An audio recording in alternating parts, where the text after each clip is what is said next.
Working. Hey guys, I just wanted to check in with you and tell you a little bit about maybe what to expect while we're doing this distance electronic learning thing. I will try to do video things. I have to figure it out first. So this is my first one. So it's weird and I don't know if it'll even work, but fingers crossed, we'll try. For this week, I know everything's new and we're trying to figure it out. So there's not going to be anything super difficult or new to learn and practice and read and all that good stuff. But what I do want you to do starting today, I'll work on it tomorrow. I have this NewsELA article assigned to you. It's in our Google Classroom, but I guess you know that because that's how you found this video. I'm going to go over it with you today, and then I guess we'll just go from there. I mean, this is as weird for me as it is for you, so I don't know. Let's figure it out. Okay, so today we're going to read a informational passage, and it is about what has been going on in our world the past few weeks or while. Okay, so when you click on NewsELA, you're going to make sure you log in using your Google School login. That way you're automatically registered for my class, and I'll be able to see your work on here. When you get there, you'll find the article, Video Games Strain Italian Internet as Coronavirus Keeps Kids Home. So we're going to read this together today. So just like we do in the classroom, sometimes I read it to you. Sometimes I have you read it on your own first. You know, we'll just figure out how to do this from home. So today I'll read it to you, and then I do want you to read it on your own because I'm going to show you how you can annotate on NewsELA. And then you're going to go finish it on your own after I read it. So after we do all of that, you're going to go back and read it yourself.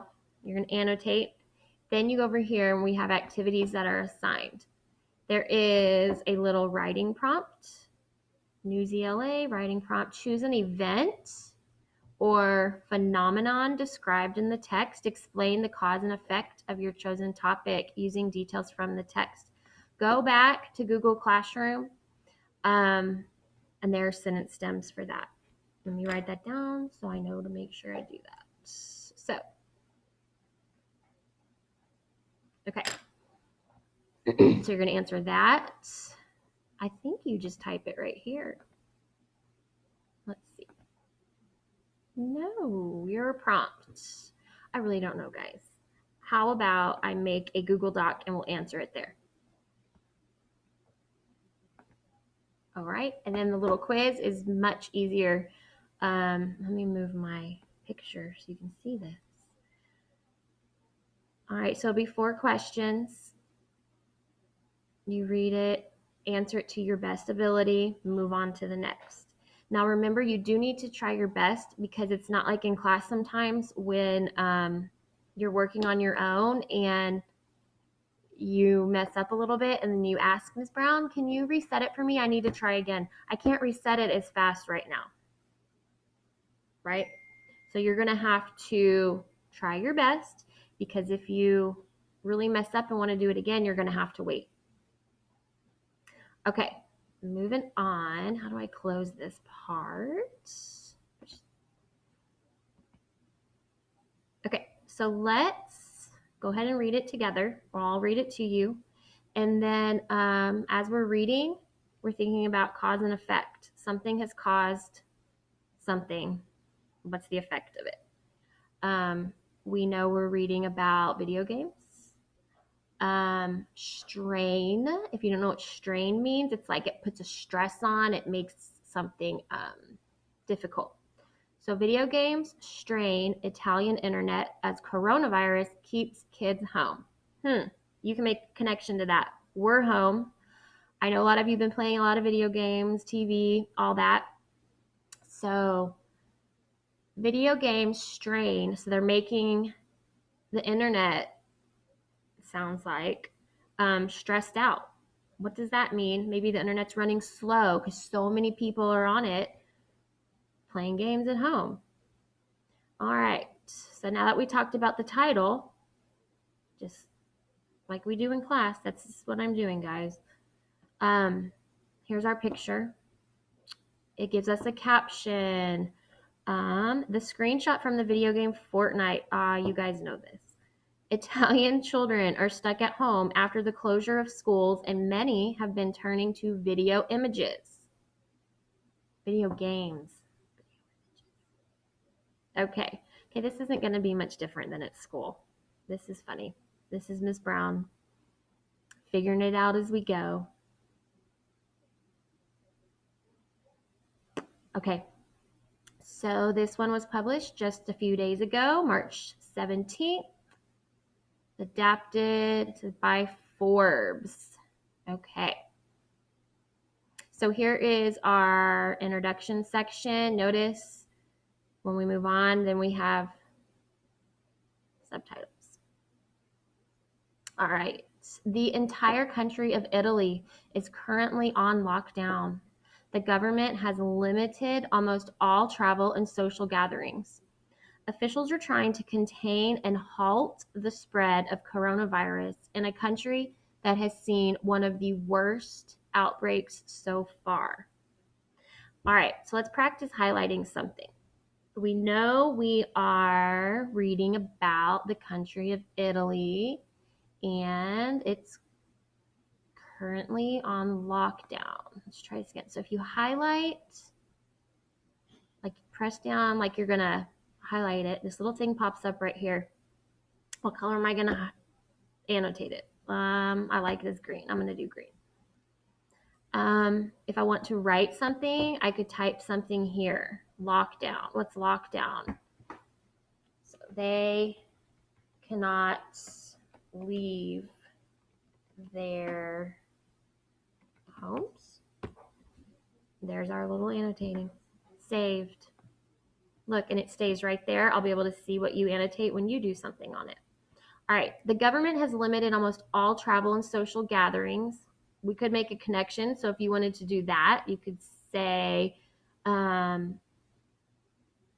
limited social gatherings. We're going to highlight it green.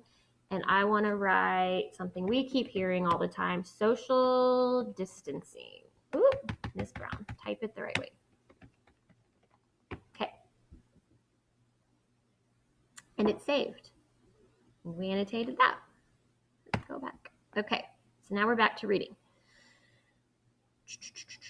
Officials are trying to contain and halt the spread of coronavirus in a country that has seen one of the worst outbreaks so far. The coronavirus, officially called COVID-19, is a flu-like illness that is considered a pandemic because of its global spread. Sometimes it can be deadly. However, the virus mostly targets older people. The risk of children getting it is low. So there's some important stuff in here, like the word pandemic tells us because it's a global spread, because it's all over the world. It's called a pandemic. I'm going to highlight it just because that seems like it could possibly show up as a vocabulary word somewhere. But I'm not going to write anything because I don't have to type or write a note for every little thing. I just want that to stand out for myself. Okay. Fighting the virus has also involved shutting down schools until further notice, and now there are unforeseen side effects of closing schools. We can make a connection here. This is why. Shutting down until further notice. Highlight. My school is shut down too. We just made a connection. When kids are home from school and essentially not allowed to leave the house, it is not hard to guess that many of them are going to turn to. Many are playing video games. If you want to highlight that and make another connection, be like, I played video games all last week because I'm stuck at home too. You could do that. All right, section 2. We have our subtitle. So now we know this section of the passage is going to be mostly about Italian internet traffic is way up. All right. So what I'm going to do now is I'm just going to read the rest of the passage to you, and then you'll be on your own to finish annotating it, just like we did at the top. Here we go. Italian internet traffic is way up. This is having some very real effects on Italian internet providers. A bunch of housebound kids, along with adults, are playing games like Fortnite and Call of Duty online every day. The games use a lot of bandwidth. Bandwidth is the amount of data that can be transmitted over an internet connection per second. We reported an increase of more than 70% of internet traffic over our landline network, with a big contribution from online gaming, said Luigi Gubitosi. He is the head of Telecom Italia, an internet provider. The increased internet traffic did lead to some temporary outages in Italy. However, those have reportedly been brought under control, according to Telecom Italia. The situation is likely to be duplicated in the U.S. very shortly. State after state has begun the process of closing down schools for anywhere from 2 to 3 weeks, but it could be more depending on how coronavirus continues to spread. Like Italian kids, American kids will also probably be playing online video games to pass the time indoors. Many will have no school, no homework, no sports, and little else to do but play games and watch TV. We have already seen some U.S. internet providers lift data caps or limits in the wake of the pandemic. Lots of people are playing video games right now. Call of Duty was not mentioned directly by Telecom Italia. However, Activision, the company that makes Call of Duty, launched its Warzone Battle Royale this week, which drew 6 million players in its first day. It's what a lot of people are playing at the moment. Many gamers are working their way through old games, playing their usual favorites like League and Counter-Strike Global Offensive, or starting new seasons of Destiny or The Division. It is easy to question how U.S. internet providers may handle the upcoming internet slowdown if things get even worse. If Italy is a model, the technology appears to be holding. Still, the U.S. has far more people and a whole lot of internet problems, even on a good day. As more U.S. schools close, expect similar surges in internet gaming traffic. It will remain to be seen how that affects things overall as time goes. All right. I feel like there's a lot of connections you guys could make to this. So that's what I want you to probably focus on as you're annotating. That honestly would be the easiest thing for you to annotate right now. So you're going to annotate. You're going to highlight important info, and you're going to type connections you made, meaning what's happening here that is also happening there. Are you playing a lot of video games? Have you noticed the internet being slow? You're out of school too, so lots of connections to make. Remember, you'll then come over here, click on the activities. You'll answer the prompt in Google Classroom, and then do the little quiz in NewsELA. Okay. All right. I know this video is kind of crazy and I feel like I was all over the place, but we'll get the hang of it. Ask me questions, send me comments. If you just need to talk, let us know. All right. Let's see if I can even post this. Bye, guys.